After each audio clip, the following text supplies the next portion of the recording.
Hey everyone, I'm interviewing the mayor over the radio. Let's freaking go. Can't say that over the air. Anyway, so I'm going to be interviewing him at 2 o'clock, and so this is the video you will see. All unedited footage, of course, that is my style. Sorry. Anyway, see you guys then. Bye. All right, it is 1:59, and I think he's really punctual, so I think he's gonna call exactly at 2. I hope he does, because I'm super punctual. Look at me, I'm right here sitting at 2, waiting for a phone call exactly at 2. I'm super excited to interview him, but I'm a little bit nervous. Now I'm a little bit nervous, you know? It's like 1 minute, and like, you got 1 minute nerves. And I don't know, I'm not really someone who gets like embarrassed or nervous easily, so this is gonna be really different. This is my first real big interview too. I usually just interview, you know, my friends and cool little DJs like on the side. Just played with my tits like 4 seconds ago. Like, that was so weird. Did anyone see that? At least I'm not touching my hair. Apparently my entire family has something with me touching my hair. Why can't I touch my hair? Anyway, oh, it's 2. He might call exactly at 2. I hope he does. He's like really cool.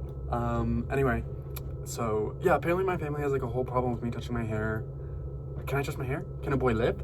Can a boy touch his hair? You know what I mean? Anyway, and so then I'm like, well, let's do this, let's do that. Well, let's do nothing. Shut up, Agu. Anyway, hello? Hello, Agu. This is Aaron. How are you? I'm good. Hi, Mr. Mayor Brockett. How are you? I'm doing all right, thanks. Doing all right. Thank you. Please do call me Aaron. Okay. Thank you so much for meeting with me. I know you're a very busy man, very hard worker. Just to be honest with you, thank you so much for your work, everything you've been doing for the city of Boulder. But this interview is going to be more about the man behind the politician, you know, what you did growing up, what you did during your college years, who you are, more than mayor, just to not sideline you or, you know, just to be honest with you. Just to get Like fun? Yeah, just like fun questions about yourself, you know what I mean? Not childish questions though, so still. I would like to start with when you meet people, obviously, do you introduce yourself as Mayor Aaron Brockett, or is there another way you introduce yourself? So it varies on the context. I mean, if it's outside of official capacities, I just introduce myself as Aaron. If it's, you know, something where I'm actually it adds something in the role as mayor, I'll introduce myself as Aaron Brockett, mayor of the city of Boulder. So you grew up in Sewanee, Tennessee. Mm-hmm. Yeah. What's one thing? No, sorry. Sorry about that.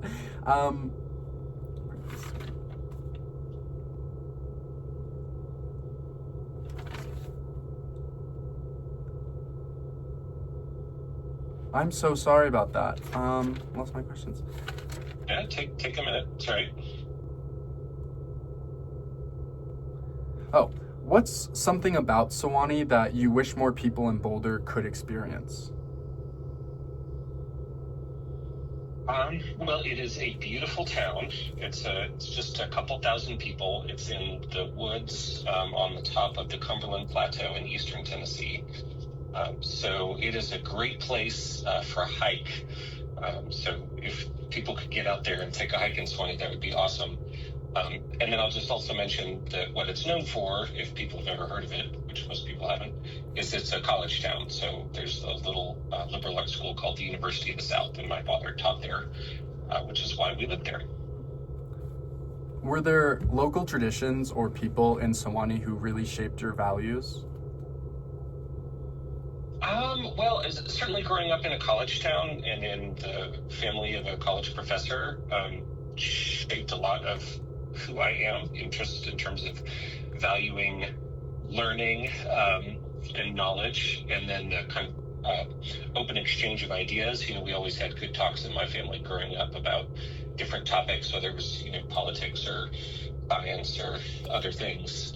So I think a an interest in learning and a desire for dialogue definitely came to me from growing up and from my family. And then you transitioned into a college in Pennsylvania. So what was it like going from a small Tennessee town, growing up in a small Tennessee town, and then going to a college like Swarthmore? Well, there are some similarities because they're both liberal arts schools with about 1,500 students, so it felt familiar in that sense. They also both played the Big Ben chimes on the hour, so from when we moved to Suwanee at age 6 until I graduated at 21, I was always within reach of that little chime. But it was I think it prepared me well for Swarthmore, for that kind of small school atmosphere.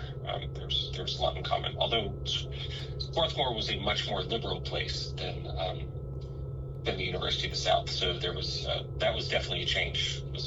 I'm a pretty liberal guy myself, and Swarthmore was a little more in line with my liberal values there. Yeah, and then so you went to college in Pennsylvania. So what did you miss most about home while you were in Pennsylvania? Suwanee was a very small town, and that was great. Like when I was an 8-year-old, I would just go out our back door and just wander in the woods for hours, and I absolutely loved that.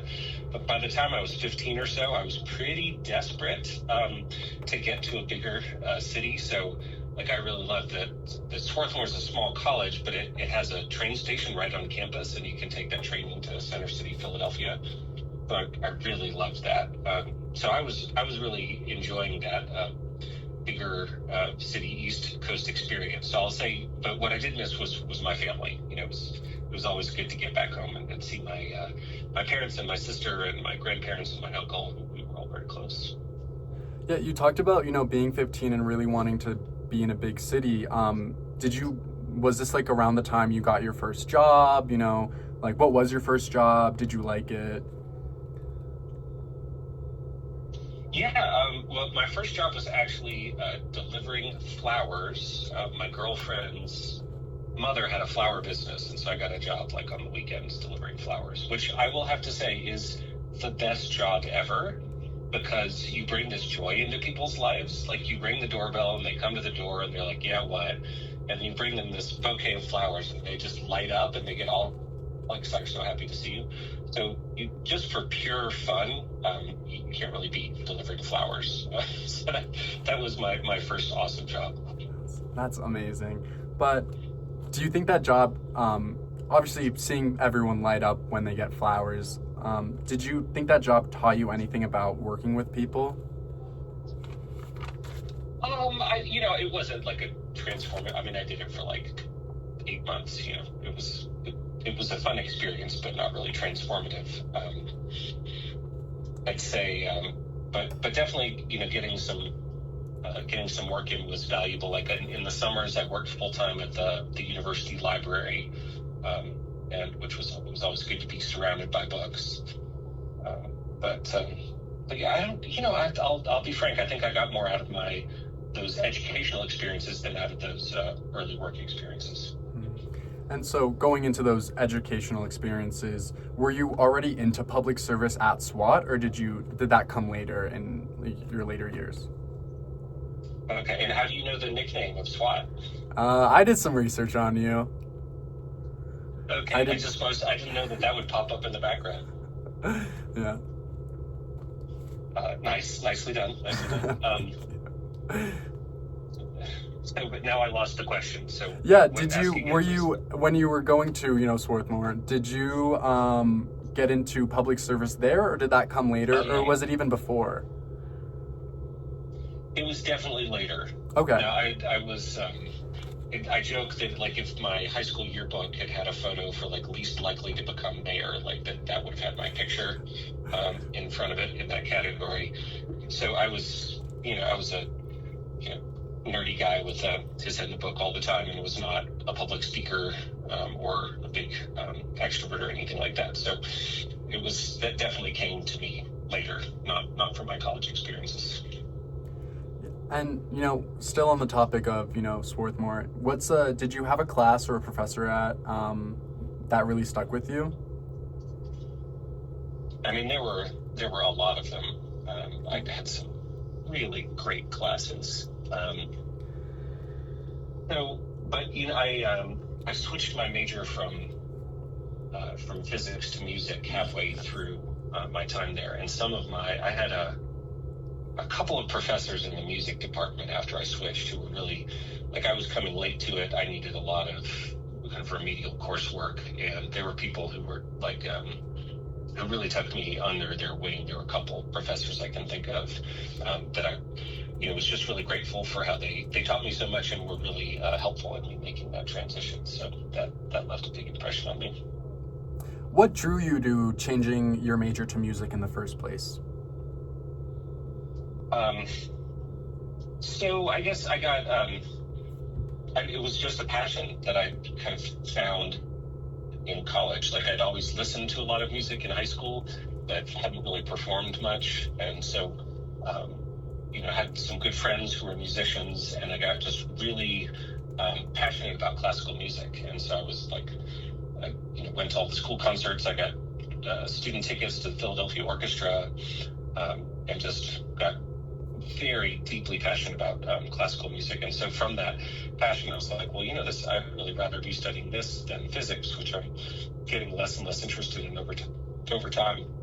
So, I made that leap from physics to music, and it was a great choice. I certainly haven't regretted that. And then you went from, transitioning from physics to music and then into the software world, correct? Yeah, just want to make sure that's true. Yes. Okay. Yeah, that's correct. What drew you to the software field after music? Well, so, I really enjoyed getting that music degree, and I learned a lot from it. But also, it would have been very hard for me to find employment in that field because I didn't have the performance skills to be a paid performer. And, being an academic is kind of tough to make work ever, but particularly if you don't have those performance skills. So I decided music was probably better as an avocation than an employment choice. And in college, I had done my work study in the computer department, kind of gradually working my way up from dispatcher, like putting people's printouts into bins. There's something that dates me as a job, to tech support for faculty, and so had some decent skills in that area. That was something that I was good at, and also a reasonable employment choice. So thought, I'll look for computer related jobs out of college and see how that goes. And now you're mayor, and it's, I think, the big part of the interview. But so you've been living in Boulder for over, I would say, 30 years. Do you have a favorite? Not 30. It's 30, 25? It's 21 years. 21, sorry. 21 years. Yeah, no worries. That's my fault. So in those 21 years, have you gained a favorite local business that you're always rooting for? Okay, so as a mayor, I can't have a favorite business. Sort of like asking a mom which of her kids, is her favorite. So I won't say a favorite, but I will say that when we moved into our neighborhood where we live now, in the Holiday neighborhood in North Boulder, it was just getting built, so we were one of the first families in here. And a business that had just opened a few months before was Spruce Confections, the coffee shop and bakery over on Yellow Pine and Broadway. And so I've been walking over there on a regular basis for 20 odd years, and it holds a special place in my heart. Yeah. Living in Boulder, and that was such a cute story. How do you make sure you're connected to all parts of the community? Well, that's something I work really hard on. So partly it's that anyone who does outreach to me, I always respond to. And so you've experienced that, right? Like if somebody reaches out and says, hey, I've got a question, or I'd like to talk, or I'd like to meet, I always say yes. So that, that's a good way of hearing what people are actively concerned about. But then I really make an effort to stay in touch with all the local nonprofit groups, and so try to make sure that I'm on everybody's email list, And then when there are events, go to those as often as possible. So if somebody invites me to an event, if I'm in town and don't have a commitment, I'll pretty much always say yes. And then I'll proactively, flag different events by local community groups and attend those as much as I can. Like just recently, I had there's a group, the Veterans Community Project, that supports veterans, and so they have an annual ceremony for veterans, and they asked me to come and speak at that. And so I went over and met a whole bunch of people and learned about the great work they're doing, and spoke a few words, and I try to do that as much as possible. So it's always been one of my priorities as mayor to be out in the community as much as I can, both proactively and when people invite me. Has there ever been a time when a Boulder resident has said something to you? You go to all these events, it's like probability. Has a Boulder resident said anything to you that stuck with you? I mean, many times. Certainly, I have a lot of impactful conversations, and I get a lot of valuable things from that, no question. And it's often some of the best interactions with those where you're just at an event and somebody comes over and says hi, and they have a chat, and then they have something really fascinating to say. Is there like a lot of what's something people don't see or really understand about being mayor? Well, I guess one thing that is often not understood is that we have a council manager form of government in the city of Boulder. And so what that means is that the city manager is the administrative officer for the city. So she's the one who is the executive, hires and fires all the directors, and make sure that the city is operationally functional. And the mayor is the head of the legislative branch. So you're just one of 9 city council members, and you run the meetings, and you work with your council colleagues to try to get to good outcomes from a policy perspective. But it's a community role and it's a policy role, but it's not an executive or an administrative role. And so that's something I run into all the time, where people reach out and they say, hey, can you fix this thing? And I'll respond and say, let me connect you to the person who can fix this thing, because the mayor does not directly control or impact those things. So that's something that is often not understood in terms of the role. So you talked about, city council meetings, and the next one is on April 24th, I believe. Correct? Random. Yeah, it's a study session, so it's a virtual meeting where we won't take any official action. The next business meeting is May 1st, I think. Yeah. So these long city council meetings, what's your go-to comfort food after one of them? That's a great question. I tend to go for snack foods and grab some chips or some crackers, some peanuts, and if I manage to go to the store recently, I might buy some salami or something for a little bit of a treat after a council meeting. And this is a very random, old question, but what was your go-to meal at Sharples? Did you go to Sharples? Of course, I was at Sharples all the time. That's not something I've thought about for a long time. What were my favorite foods at Sharples?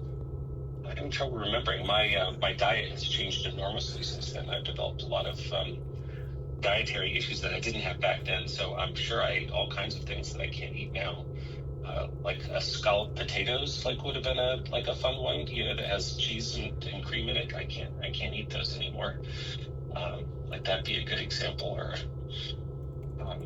I actually don't remember that well. I'll have to sit and try to meditate on that and think about what were my go-to choices. You're a very big, public figure. How do you deal with criticism while also maintaining, the public perception? I think criticism is a part of the job, and it's important because you need to hear what people are unhappy about.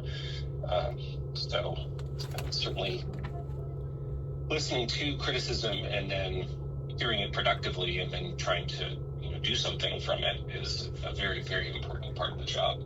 So, I often have meetings with folks who are unhappy about something specific, and so I always, will sit and listen to them and hear their concerns and try to see, okay, what is there something that we can do to resolve this concern? And sometimes there are, sometimes there aren't, but you always want to take those very seriously. So and it's important to not take things personally. That just if somebody's upset about something that's happening in the city, like people can get very upset about potholes or dead trees or various other things. Just like, okay, just listen and then see how you can help.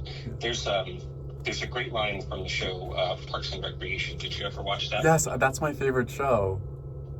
Awesome, I love that. So there's in like the first season, there's Leslie Knope is in front of this angry crowd, and she says, listen, I know how much you care about our city. So, when you're yelling, what I really hear is you carrying very loudly at me. That's the. So I try to keep.